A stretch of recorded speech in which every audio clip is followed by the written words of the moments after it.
दोस्तों writer cramp एक ऐसी बीमारी जो कि बहुत कम होती है, लेकिन आपको नॉलेज होना बहुत ज़रूरी है क्योंकि ये किसी को भी हो सकती है। ठीक है, और ये बीमारी के बारे में अपन जानेंगे कि ये होती क्यों है, लक्षण क्या होते हैं और कैसे ठीक किया जाए, सब कुछ जानेंगे इस वीडियो में। तो वीडियो को पूरा देखिएगा। तो शुरू करते हैं। तो नाम से ही क्लियर है कि राइटर क्रैम्प मतलब कि आपको लिखने में आपको क्रैम्प्स मतलब कि दर्द होना और अनकंफर्टेबल फील करना, एबनॉर्मल हाथ का बिहेवियर।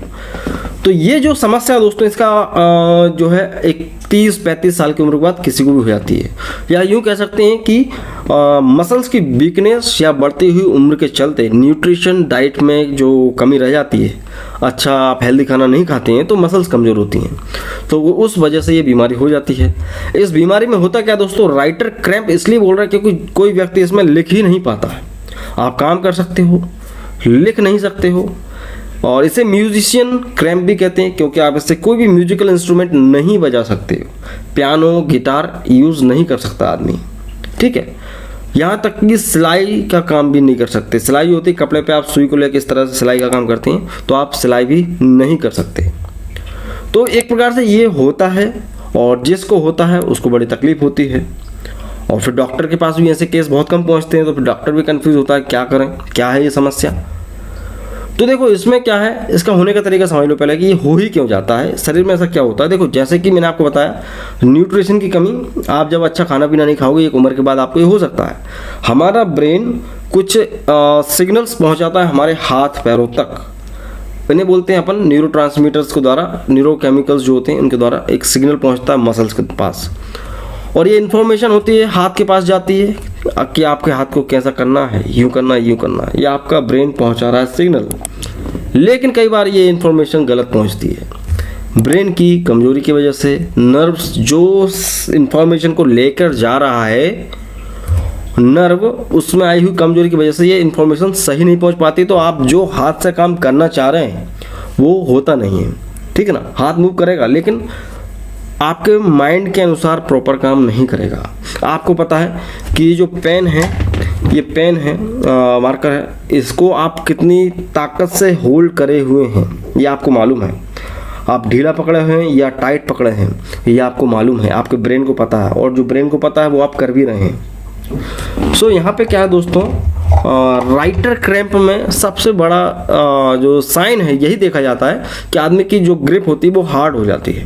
पेंसिल को इतना कसके से पकड़ता है आदमी कि उससे लिखाएगा कैसे। फिर जाहिर सी बात है, आप पेंसिल को आप टाइटली नहीं पकड़ सकते, उतना ही पकड़ते हैं कि वो मूव कर सके आपके माइंड के अनुसार, तभी आप कोई चीज़ लिख सकते हैं, इसलिए इसको राइटर क्रैम्प बोल रहे हैं। तो ये समस्या भी होती है, बहुत से लोग लिख नहीं पाते हैं, पेन उधर जा रहा है या पेन चल ही नहीं रहा है, म्यूज़िक इंस्ट्रूमेंट नहीं बजा सकते आप, सिलाई नहीं कर सकते। तो खैर ये बीमारी हो गई, इसको आपने देख लिया लक्षण क्या है कि भाई इसमें टाइट ग्रिप रहती है। टाइप समझना बहुत ज़रूरी है। टाइप इसमें 2 टाइप का होता है बेसिकली, ये कि भाई सिंपल राइटर क्रैम्प, इसमें क्या होगा कि सिर्फ और सिर्फ आदमी जो है लिख नहीं पाता है।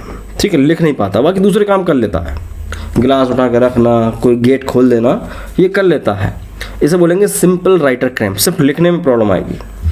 ये समस्या आएगी तो आदमी रख लेगा लिखने के लिए, तो कोई दिक्कत नहीं। दूसरा है दोस्तों डिस्टोनिक राइटर क्रैम्प। अब इसमें क्या होता है दोस्तों कि इसमें तो हाथ काम ही नहीं करता है, ना तो आप ये पेपर वेट को उठा सकते हैं, ग्रिप बनेगी ही नहीं। ठीक है, ना ही आप पेन पकड़ सकते हैं, चाबी नहीं उठा सकते, गिलास, पानी का गिलास नहीं उठा सकते, तो ये बहुत ज़्यादा डेंजरस हो जाता है। सो कहने का मतलब क्या है, यहाँ पर आपका जो सिंपल राइटर क्रैम्प है ये धीरे धीरे डेवलप होकर डिस्टोनिक राइटर क्रैम्प में बदल सकता है, तो इसलिए डॉक्टर को बताना ज़रूरी है। और बात की जाए अगर जांचों की, तो देखो इसमें जांचें होती हैं वही नॉर्मल से ब्लड टेस्ट होते हैं, कुछ MRI वगैरह कर सकते हैं। ठीक है, और इससे पता चल जाता है, एक्सरे वगैरह से पता चल जाता है कोई नर्व दब तो नहीं रही है या क्या प्रॉब्लम है, नर्व्स की क्या लोकेशन है।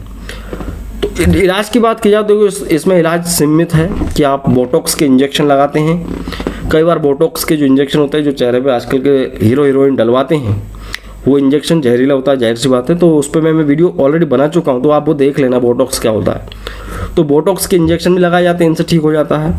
फिजियोथेरेपी का सलाह दिया जाता है। फिजियोथेरेपी बहुत अच्छी थेरेपी होती है जिसमें कई लोगों को आराम मिलता है, तो वो की जाती है। सर्जरी की जाती है, और साथ ही कुछ दवाइयाँ होती हैं दोस्तों, एंटी कोलिनर्जिक दवाइयाँ, जैसे कि ट्राईहेक्साफेनेडिल, फेनेडिल, ये दवाइयाँ चलती हैं तो कुछ हद तक ये ठीक हो जाती समस्या। तो आई होप आप समझ गए होंगे राइटर क्रैम्प के बारे में। वीडियो आपको ज़रा भी अच्छा लगा, कुछ सीखा तो प्लीज़ से लाइक करें, और यहाँ तक आप वीडियो देख रहे हैं तो आपका बहुत बहुत धन्यवाद दोस्तों। इसी तरह के और वीडियोस देखने के लिए चैनल को सब्सक्राइब जरूर से किया करें, ठीक है। बहुत से लोग करते नहीं, पता नहीं क्यों नहीं करते। Do subscribe, health care videos मिलती रहती हैं यहाँ पे। तो मैं मिलता हूँ आपसे अगले वीडियो में दोस्तों। जय हिंद, वंदे मातरम।